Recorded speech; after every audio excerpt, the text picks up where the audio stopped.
한 달 동안 부활의 능력으로 고통의 오늘을 살아내십시오라는 주제로 말씀을 전해드렸습니다. 부활절 날에는 엠마오로 가는 두 제자 이야기를 함께 나누면서 다시 한번 부활의 신앙에 대한 확고한 믿음을 가지자, 그런 말씀으로 서로를 격려했습니다.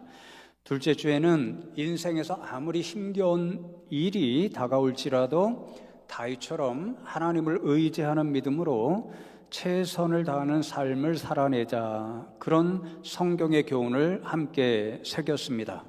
지난주에는 우리의 생각을 바꾸면 마음의 건강도 회복할 수 있고 영혼의 건강도 든든하게 가꾸는 원동력이 될 수 있다, 그런 말씀을 함께 나누었습니다.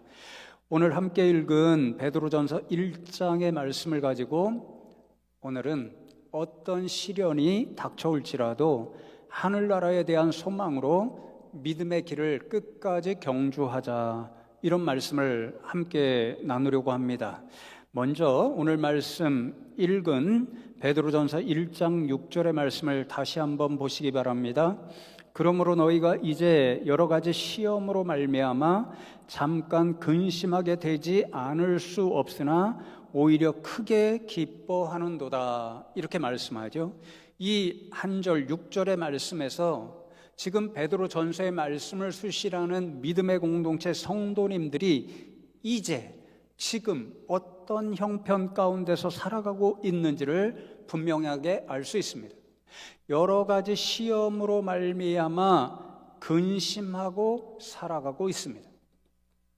이 말씀에서 시험은 우리가 생각하는 것처럼 어떤 유혹, 예수님 당하신 시험처럼 그런 유혹 혹은 아이들이 치는 시험, 그런 것이 아닙니다. 고통스러운 일, 시련, 환난, 이런 것을 뜻합니다. 고통스러운 일을 당하며 살고 있으니까 지금 베드로 전서를 읽고 있는 성도님들은 근심하고 있었다, 너무도 괴로워하고 고통스러운 하루하루를 살고 있었다, 그렇게 말씀하죠. 베드로 전서를 수신하는 성도님들이 어떤 시련, 어떤 환난 때문에 하루하루 근심하고 살아 있었는가를 베드로전서 4장 3절과 4절에서 알 수 있는데 이렇게 말씀하죠. 너희가 음란과 정욕과 술 취함과 비방과 향락과 무법한 우상 숭배를 하여 이방인의 뜻을 따라 행한 것은 지나간 때로 족하도다. 이러므로 너희가 그들과 함께 그런 극한 방탕에 다름질하지 아니하는 것을 그들이 이상히 여겨 비방하나, 그렇게 말씀합니다. 베드로 전서를 수신하는 믿음의 공동체 성도님들은 우상을 숭배하는 이방 세계 한가운데서 살아가고 있었습니다. 그래서 이런 성도님들, 우상을 숭배하는 그런 세계 가운데 믿음을 지키는 그런 사람들로 살아갔기 때문에 나그네라고 베드로 사도는 불렀지요. 이 성도님들도 한때는, 이전에는, 예수님을 알고 믿기 전에는 자신들이 사는 도시의 사람들과 똑같이 우상을 섬기며 살았고, 우상 숭배하는 사람들, 우상 신전 주변에요, 오늘날로 말하면 온갖 향락시설이 다 있었습니다.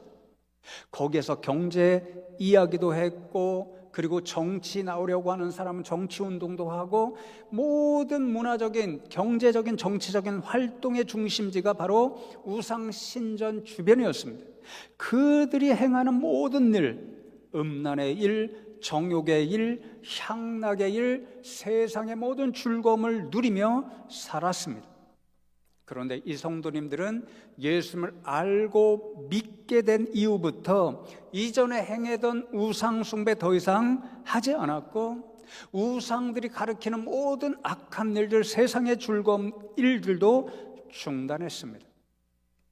여러분, 우리나라에서도 종종 이런 경험 많이 우리가 듣게 되잖아요. 특별히 조상신을 믿는 가정이 있습니다. 함께 조상신을 섬기며 제사를 지낼 때에 그 조상에게 절하던 분들이 예수님을 알고 믿고 더 이상 조상신을 섬기지 않습니다. 가족들이 제사를 드리기 위해서 모여도 그들이 조상신에게 절해도 기도하며 그 조상신을 섬기는 것을 대신합니다. 그럼 어떻게 되죠? 비난이 오죠. 핍박이 오죠. 어떤 분들은 특별히 유교를 섬기는 그런 가정에 시집 가신 성도님들은 너 때문에 우리 조상이 무시당한다, 집안을 망하게 한다, 별의별 소리를 다 듣고 박해를 당한 그런 일들이 종종 있잖아요. 지금 베드로전서를 수신하는 믿음의 공동체 가운데 똑같은 일이 일어나고 있습니다.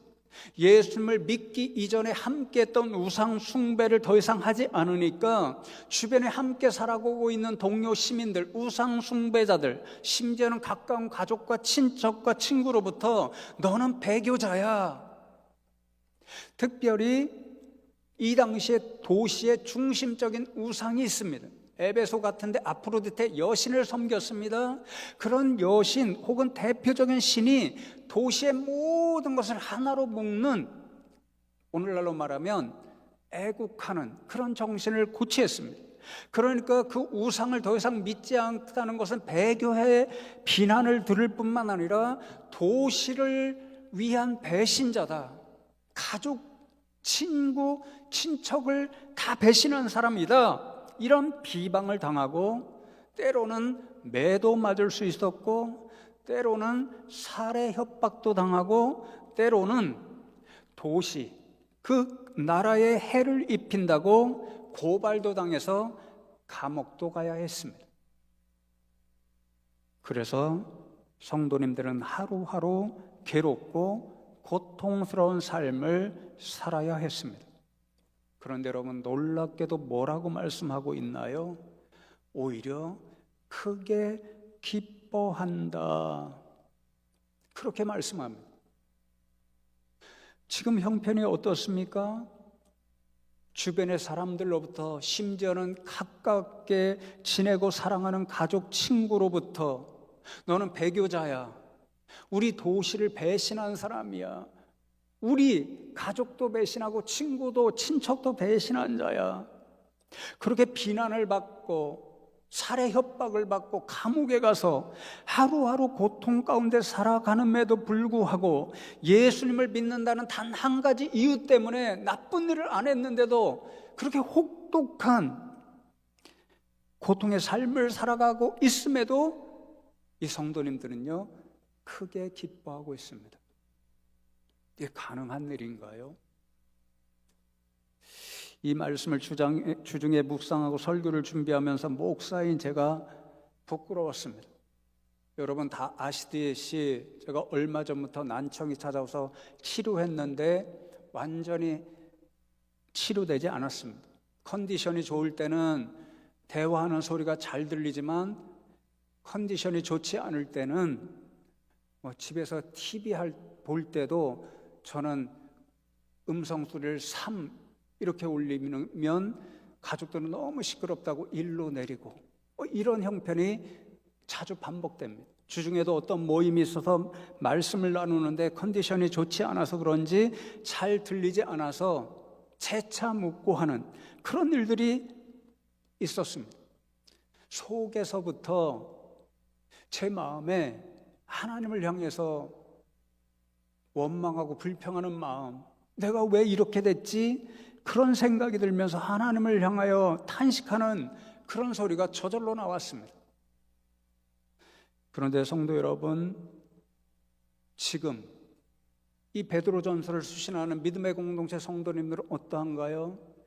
저랑은 비교도 할 수 없는 그런 고통 가운데 근심하며 괴로워하며 하루하루를 살고 있는데 오히려 크게 기뻐하는도다, 그렇게 말씀합니다. 어떻게 가능한 일인가요? 이 고통스러운 현실 가운데 어떻게 오히려 크게 기뻐하면서 살아갈 수 있었던 것일까요? 이어지는 베드로전서 1장 7절 말씀에 그 비밀이 기록되어 있습니다. 너희 믿음의 확실함은 불로 연단하여도 없어질 금보다 더 귀하여 예수 그리스도께서 나타나실 때에 칭찬과 영광과 존귀를 얻게 할 것이니라. 그렇게 말씀합니다. 믿음의 확실함과 금을 비교하고 있습니다. 여러분, 요즘 금값이 많이 올랐지요. 얼마 전에 보니까 돌반지 하나 제대로 하려면 100만 원이 넘는다고 합니다. 그래서 금에 투자하는 분들도 많잖아요. 여러분도 갖고 싶으시죠? 이 순금이 99.9%잖아요. 99%. 이 순금을 어떻게 얻나요? 한 번은 제가 다큐멘터리 좋아한다고 그랬잖아요. 여러 직업을 소개하는 다큐멘터리 우연히 잠깐 보았는데 거기에서 순금을 얻어내는 그런 재련의 과정을 소개하더라고요. 특별히 폐자재, 예를 들면 핸드폰 같은 거 우리가 오래돼서 버리게 되면 그 안에 금가루 같은 거 살아용되었잖아요. 그런 폐자재를 모아다가 순금을 얻어내는 과정을 보여줍니다. 어떻게 할까요? 폐자재를 다 몇 도가 되는지는 모르지만 뜨거운 불에 집어넣어서 녹여냅니다. 다 녹여서 불순물은 다 제거하고 순금을 얻어내서 이게 금바 요만한 거 그런 것들을 만들어 내더라고요. 순금을 얻기 위해서는 뜨거운 불로 녹이고 단련하고 재련하는 과정이 반드시 필수적입니다. 믿음의 일도 유사하다라고 지금 사도 베드로가 이야기하고 있는 거죠. 믿음 생활하다 보면 뜨거운 불에 녹여지는 금처럼 우리를 뜨겁게 괴롭게 만드는 여러 가지 시험이 있습니다. 시련이 올 수도 있고 환난이 닥쳐올 수도 있고 이 성도님들처럼 핍박과 박해를 받을 수도 있습니다. 그래서 때로는 힘들고 괴롭고 하나님 앞에 저절로 탄식이 나올 때도 있습니다. 그런데 바로 이때 불로 재련해서 순금이 얻어지는 것처럼 불과 같은 시험을 당할 때에 믿음의 확실함이 드러난다라는 거죠. 영어 성경을 보니까요, 이 믿음의 확실함의 의미를 가장 잘 옮긴 그런 성경이 있더라고요. Proved genuine. genuine이 무슨 말입니까? 진짜라는 말이죠. 참되다라는 말이죠. 그러니까 확실하다는 것은 믿음이 진짜 믿음, 참된 믿음이라는 것을 prove, 증명해낸다라는 것입니다. 예를 들어 볼까요? 우리가 가까운 친구를 사귀며 살잖아요. 세상의 사람들이, 여러분도 많이 그런 말 들으셨죠? 어느 때에 내가 지금 사귀고 살고 있는 친구가 진짜 친구임이 드러나나요? 내가 어려움을 당할 때죠. 내가 어려움을 당해서 진짜 도움이 필요할 때, 그때 내가 사귀고 살고 있는 진짜 친구라고 믿었던 그 친구가 진짜 제뉴인, 참된 친구인가가 드러납니다. 믿음의 일도 비슷하다는 것입니다. 어떤 때에 우리가 입술로 고백하는 이 믿음이 진짜 참된 믿음인가 드러나는가, 여러 가지 시험이 우리 가운데 닥쳐올 때라는 거죠. 제가 목회하면서 이런 모습을 여러 차례 보았습니다. 한 청년이 있었습니다. 열심히 좋은 직장에 가려고 공부했습니다. 잘 되지를 않습니다. 저한테 그렇게 이야기합니다. 목사님, 제가 열심히 공부했는데 하나님이 살아계시다면 왜 제게 좋은 직장을 주시지 않나요? 회의를 품고 점점 더 믿음에서 멀어져 가는 모습을 봅니다. 어떤 성도님이 있었습니다. 원치 않는 육신의 질병이 있었습니다. 새벽 기도에 찾아와서 한동안을 하나님 고쳐주십시오 그렇게 기도했습니다. 그런데 어느 날 저를 만나서 하시는 말씀이, 목사님, 제가 그렇게 하나님 앞에 간절히 기도했는데 하나님이 살아계시고 진짜 내 기도를 들어주시는 분이라면 왜 내 아픈 이 몸을 고쳐주시지 않나요? 그렇게 의심하고 결국 교회를 떠나셨습니다. 베드로 전서를 읽고 있는 성도님들 가운데도 그런 분들이 있었습니다. 환난이 닥쳐오죠. 시련이 닥쳐오죠. 가까운 사람으로부터 비방을 당하죠. 함께 경제행위, 상업행위를 했었는데 배신했다고, 배교했다고 그 길드, 그 조합에서 이제 쫓아냄을 당하죠. 정치활동을 하고 싶어서 운동을 하는데 너는 배교자야, 배신자야 그러면서 상대해 주지 않죠. 예수님을 믿는다는 이유로 온갖 손해가 자신에게 닥쳐옵니다. 그러니까 견디지 못하고 나는 이제 더 이상 예수를 믿지 않을래. 예수님을 떠나 다시 우상의 세계로, 이전의 악한 행위로 돌아가는 사람들이 생겼습니다. 진짜 믿음이 아니었다는 것을 그런 일을 통해서 드러내 보여준 거죠. 그러나 다른 한편으로는 이런 시련과 고난과 환난 가운데서도 끝까지 믿음을 지켜내는, 그래서 자신들의 그런 혹독한 삶의 모습 가운데서 오히려 자신들이 고백한 믿음이 진짜 참된 믿음이라는 것을 성도들 앞에서, 세상 한가운데서 바라보고 계실 주님 앞에 참된 믿음을 보여준 거죠. 성도 여러분, 이렇게 어떤 시련이 닥쳐옴에도 불구하고 자신들의 믿음이 진짜 믿음이라는 것을 드러낸 성도님들에게 어떤 일이 나타난다고요? 예수 그리스도께서 나타나실 때에 칭찬과 영광과 존귀를 얻게 할 것이니라. 시련과 환난, 고난 가운데서 오히려 믿음의 확실함, 진짜 믿음을 드러낸 성도님들에게 예수님께서 다시 나타나실 때, 예수님께서 다시 오실 때, 예수님께서 심판주로 세상에 다시 오셔서 심판하실 때 그분들을 기억하시고 칭찬, 존귀, 영광의 상급을 주신다라는 거죠.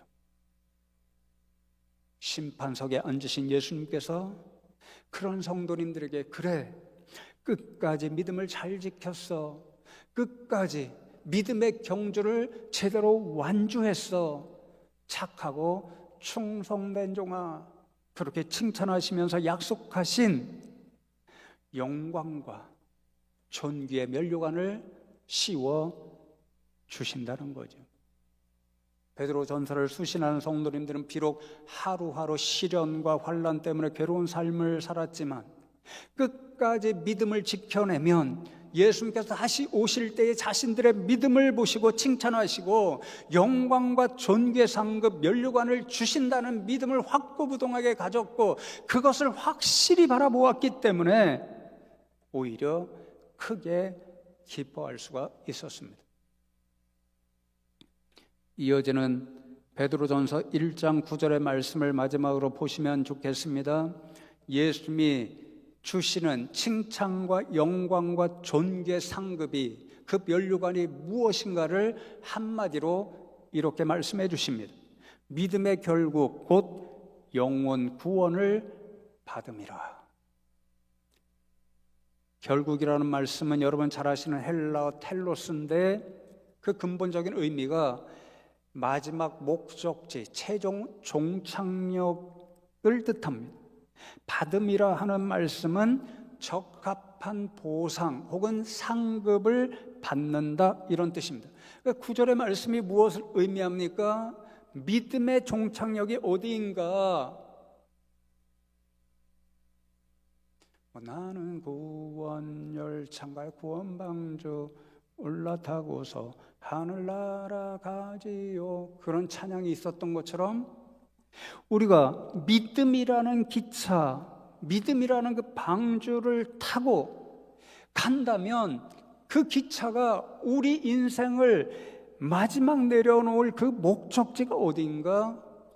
영혼 구원이라는 거죠.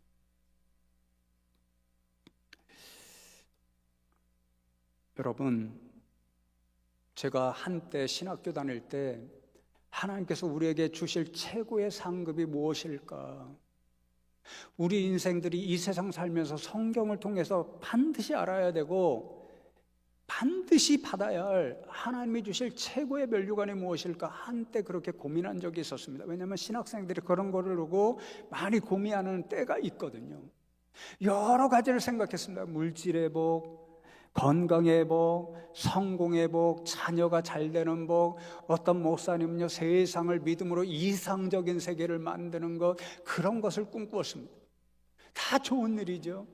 근데 마지막에 걸리는 것, 그런 모든 것, 그런 좋은 것을 다 내가 받아 누린다고 할지라도 내가 영혼 구원을 받지 못하면 그런 것들이 다 소용이 있을까? 마지막 질문이었습니다. 결론이 무엇입니까? 이 세상에 다 좋은 것, 아무리 세상 사람들이 부러워하는 복을 받아 누릴지라도, 제가 소개한 목사님처럼 이상 세계를 이룬다고 할지라도 내 자신이 구원받지 못하면 다 소용이 없는 거죠.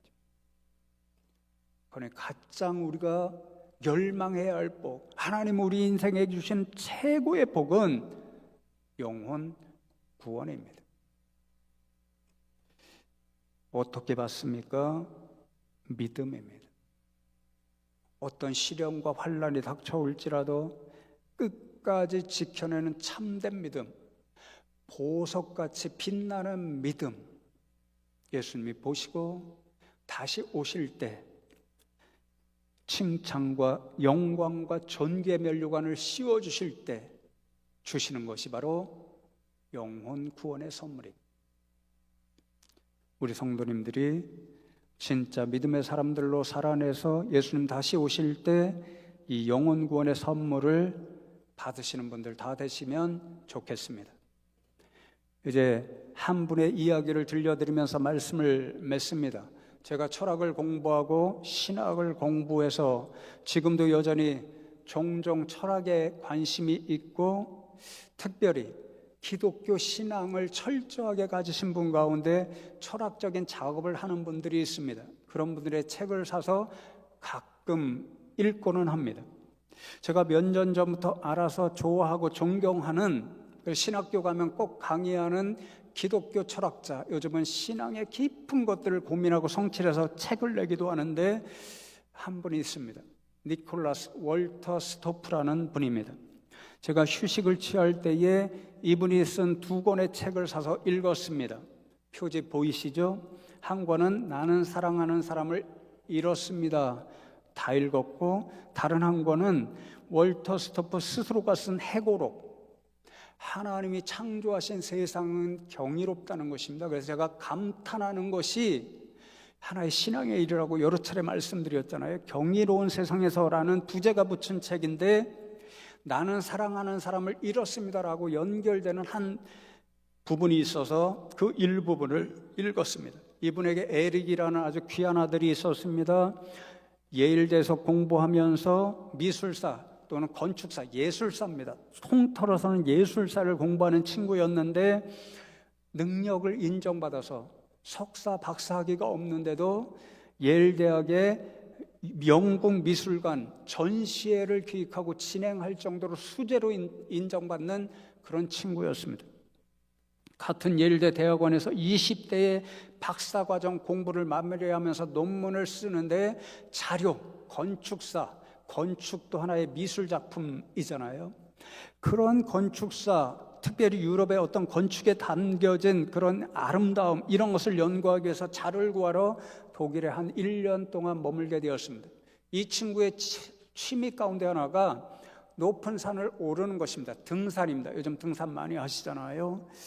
그런데 어느 날 하루 등산을 갔다가 눈사태를 만나서 그만 그 자리에서 하늘나라로 가고 말았습니다. 그토록 사랑하고 자랑스럽게 여기던 아들을 20대의 월터 스토프는 잃고 말았습니다. 그 아들 에릭을 생각하며 눈물과 탄식으로 한자 한자 적어간 책이 나는 사랑하는 사람을 잃었습니다. 이 책입니다. 월터 스토프는 제가 다른 책 소개한 해고록의 한 부분에서 이 일을 탄식으로 기억하며 슬픔과 더불어 살기라는 부분을 적는데, 그곳에서 믿음에 직결되는 질문을 스스로 던집니다.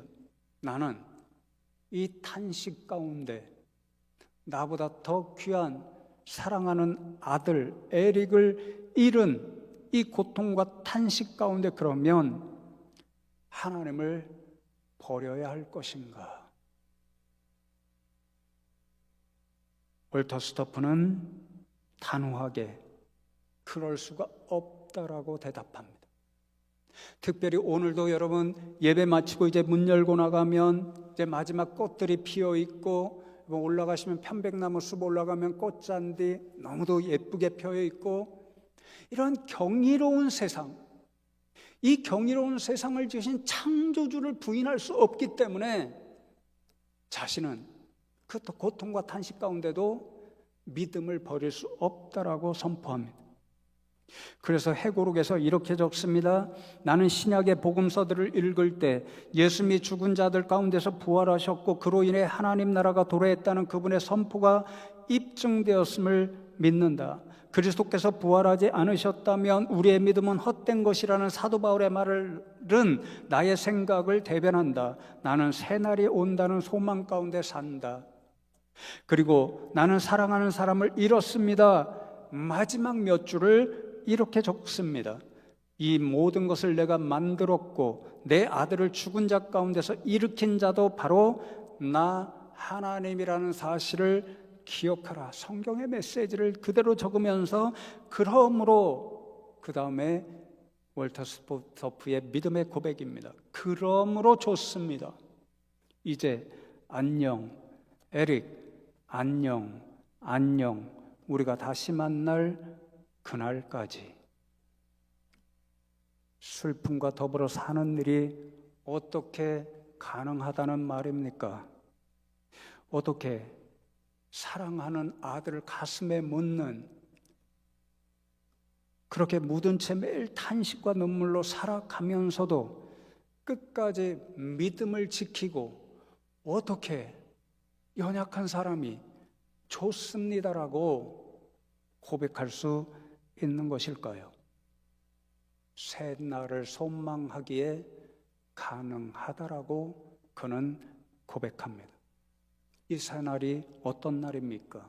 새날은 예수님이 다시 오시는 날, 부활의 날, 하나님 나라가 완성되는 날, 영원 구원의 판을 받는 날, 하나님 나라 상속자, 상속녀가 되어서 영원히 왕과 여왕으로 살아가게 되는 날, 그 날입니다. 우리 성도님들도 이 날을 소망하며 어떤 시련과 환난이 닥쳐올지라도 이 세상 가운데서 진짜 믿음의 사람으로 살아가시는 분들 다 되시기를 주님의 이름으로 축복합니다. 기도하겠습니다. 하나님 감사합니다. 오늘도 세상에 흩어져 있던 우리 성도님들 불러 모아주시고 마치 베드로 전서를 수신하는 성도님들처럼 여러 가지 시험으로 힘들고 어려운 세상 가운데서 우리가 오늘도 어떤 믿음의 사람으로 이 세상 한가운데서 살아가야 하는지 깨우쳐 주심에 감사함을 드립니다. 비록 작고 연약하지만 베드로 전서를 수신했던 그 성도님들처럼 월터 스토프와 같은 믿음의 사람들처럼 오히려 이렇게 힘든 세상 가운데서 참된 믿음의 사람임을 드러내며 살아가는 복된 분들 되게 하여 주시옵소서. 감사드렸고 예수 그리스도의 이름으로 기도드리옵나이다. 아멘.